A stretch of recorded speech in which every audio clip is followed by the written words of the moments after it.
اپنے گھروں کی معاشرت نبی والی لاؤ، ایک دوسرے کی تعریف کرو، ایک دوسرے کی حوصلہ افزائی کرو۔ سبحان اللہ۔ اللہ کے نبی گھر آئے، ام سلمہ کے گھر کی باری، کھانے کو کچھ نہیں، پکایا کچھ ہے ہی کچھ نہیں، تو خامد و محمد مصطفیٰ جیسا اور آگے کھانا تیار نہ ہو تو بیوی کے دل پہ کیا گزرے؟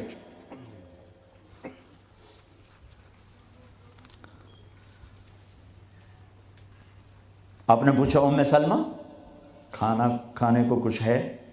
تو ایک دم انہوں نے بہت ہی ندامت لجاجت کے ساتھ کہا، یا رسول اللہ کچھ نہیں ہے، یہ سرکہ پڑا ہوا ہے۔ اب سرکہ کیا کہتے ہیں انگریزی میں؟ ونیگر، شاید کسی کو سرکہ سمجھ میں نہ آئے۔ ایسی چیز ہے، ایک ڈراپ یہاں رکھو تو تمہاری زبان جل جائے گی، ہاف ٹی سپون لو تو تمہارا سارا گلا چیر کے رکھ دے گا۔ اور میں غلطی سے کوئی سرکے میں بعض سلاد پہ ہوتا ہے نا سرکہ ڈالا ہو، میں غلطی سے میرے منہ میں کوئی ایک پتا بھی چلا جائے تو ایک ہفتہ میرا گلا گیا، اتنا میرا سینسٹیو گلا ہے اس سے۔ سرکہ کوئی کھانے کی چیز؟ انہوں نے تو عاجز، یا رسول اللہ بھائی ایک سرکہ ہے، ہائے ہائے ہائے ہائے۔ آگے میرے نبی کہ سرکہ بھی کوئی کھامڑ دی شاید، تینوں اتنا ہی نہیں پتا بھائی سرکہ کھامڑدہ نہیں ہوتا۔ میرے نبی نے فرمایا ہو نعم الادام الخل، ام سلمہ سرکے جیسا تو سالن ہی کوئی نہیں، ہے سرکے جیسا تو سالن ہی کوئی نہیں۔ کیسے اپنی بیگم کو شرمندگی سے نکالا اور احساس کمتری سے نکالا، سرکے جیسا تو سالن ہی کوئی۔ جس گھر میں سرکہ ہے انہیں کسی سالن کی ضرورت ہی کوئی نہیں۔ یوں حوصلہ بڑھایا جاتا ہے۔ یہاں تو چونکہ وہ مقابلے کی ٹکر، یہاں بیویاں بھی ڈاڈی ہیں خوب، اور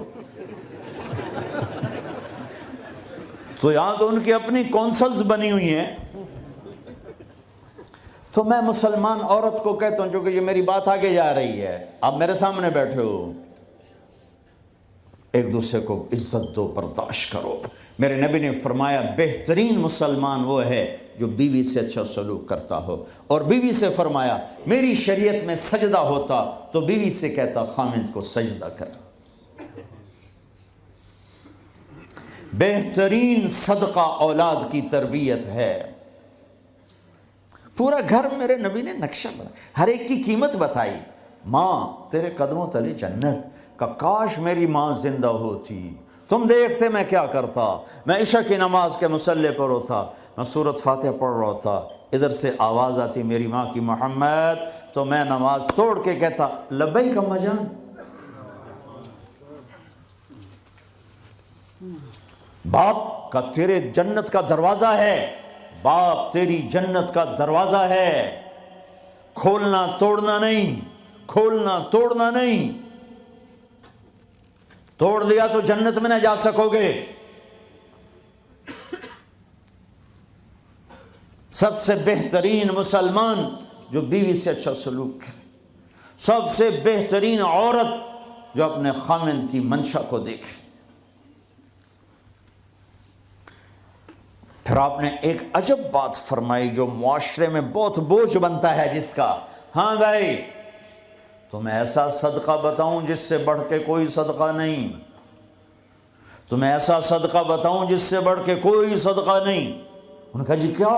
کہا الابنۃ المردودہ، جس کی بیٹی کو طلاق ہو گئی یا بیوہ ہو گئی اور گھر واپس آ گئی ماں باپ کے، یا ماں باپ نہیں ہے تو بھائی ہیں، وہ ایک بوجھ بنتی ہے ماں باپ پر بھی، اور بھائی تو ویسے ہی باغی ہو جاتے ہیں۔ میرے نبی نے فرمایا اس بچی پہ خرچ کرنا کائنات کا سب سے افضل صدقہ ہے۔ گھر، ایک گھر کیسے چلتا ہے؟ ہمارے ہاں پنجاب سندھ بلوچستان سرحد میں بہنوں کو وراثت میں کوئی حصہ نہیں ملتا، سب بھائی کھا جاتے ہیں۔ میرے نبی نے فرمایا جس کو اللہ نے 2 بہنیں دیں اس نے ان کا حق ادا کیا، شادی کی، حق ادا کیا، ماں باپ کی وراثت میں سے ہوتا ہے. اگر میں نے کوئی خود کمایا ہے اس میں بہنوں کا حق نہیں. ماں باپ سے اگر 1 روپیہ بھی آیا ہے تقسیم کیا جائے گا. جس نے بہنوں کا حق ادا کیا, شادی کی, حق ادا کیا, اس پہ جنت واجب ہو گئی. جس کو اللہ نے 3 بیٹیاں دیں, اس نے ان کی ڈولی اٹھائی, وہ جنت میں میرے ساتھ یوں ہوگا. ایک بولے, اگر 2 ہوں, کہ جس نے 2 بیٹیوں کی شادی کی وہ بھی ایسے ہوگا. اللہ بھلا کرے. ایک صحابی کا, کہ جس کی 1 ہو, کہ جس کی 1 ہے, اگر اس نے اس کو عزت سے رخصت کیا تو وہ بھی میرے ساتھ ایسے ہی ہوگا. پھر کئی بچیوں کو طلاق پڑی ہے کہ اس کو بیٹا نہیں ہوتا. یہاں آنے سے پہلے کا واقعہ, پنڈی سے بچی رو رو برا حال اس کا. میں تو فون سنتا ہی نہیں ہوں ایسے کہ میرا تو کلیجہ پھٹ گیا ہے. ہے کہنے لگی کہ سسرال نے کہا تھا بیٹی ہوئی تو طلاق دے دیں. میں نے کہا اس میں میرا کیا قصور ہے, اور بیٹی ہی ہوئی اور مجھے طلاق پڑ گئی, اور میں گھر آ گئی 22 سال کی عمر میں. بیٹی دینے والا اللہ اور ظلم کرنے والا سسرال.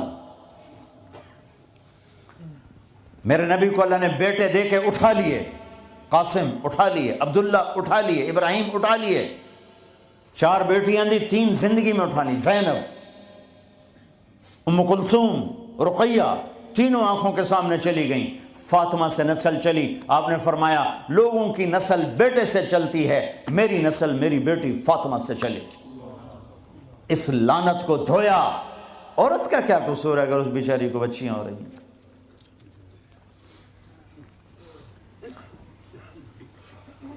جس نے اپنی بہنوں کو حق ادا کیا, جس نے بیٹیوں کو ڈولے میں بٹھایا, ان کا حق ادا کیا, کہ جنت میں یوں ہو جائے گا.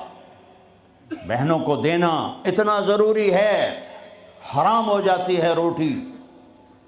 میں نے مولانا جمشید صاحب میرے استاد ہیں, میں نے ان سے تفسیر پڑھی ہے.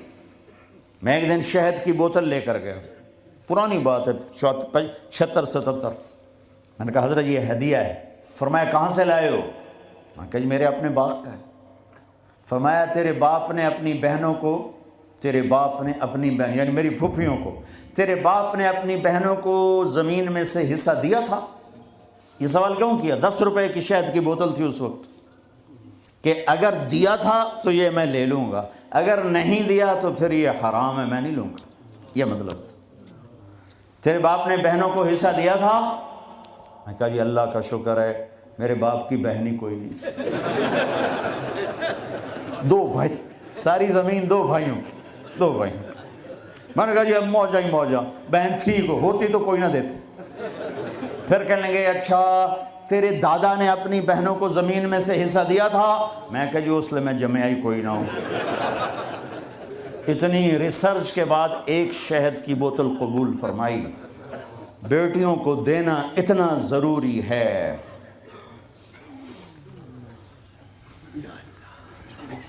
میں اپنے نبی والی معاشرت قائم کرو, اپنے نبی والی معاشرت قائم کرو. محبت ہو, سچائی ہو, الفت ہو, درگزر ہو, معاف کرنا ہو, طلاق سے بچو. یہ جھوٹی شادیاں نہ کرو, پیپر کی شادیاں نہ کرو. اللہ کے واسطے